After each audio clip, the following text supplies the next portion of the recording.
As I said, I have a problem with walking over the graves. You may think I'm crazy, but I do want them to know that I'm not being disrespectful.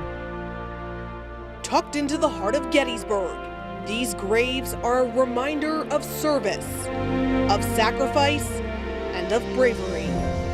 So you can see all of our United States colored troops here. The war was basically almost a standstill they started drafting black troops in 1863. Marking the lives of men who historians say made the difference in the Civil War. And they were able to give the North an abundance of troops, and then they overcame the South. Going through and giving this tour is a labor of love for me. Designated U.S. Army regiments of African American soldiers who fought for reunification and freedom from slavery. But when they passed, none of that mattered. All of our colored troops that had went off to fight in the war, they wanted a proper burial place for them. And at that time, blacks could not be buried in a white cemetery. This burial ground, now known as Lincoln Cemetery, was purchased by black leaders, becoming the final resting spot for 30 men. We're all created equal. But for you to go off and fight for your country and you're still denied burial, I want people to know these folks in these graves here, so I tell their stories.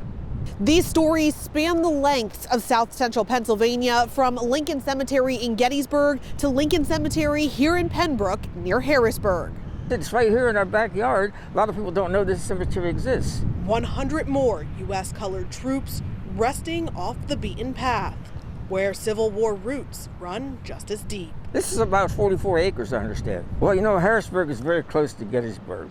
And one of the stories that's not known as the troops approached Harrisburg actually was Lee's target. These two grave sites help to tell those lesser known stories, which are prominent parts of central Pennsylvania's black history.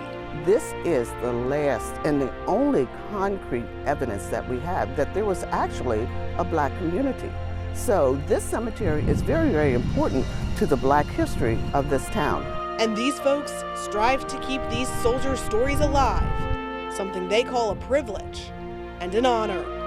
I love the black community, and I love sharing and telling the stories of the black community as it was handed down to us from generations ago. Alyssa Kratz, Fox 43 News.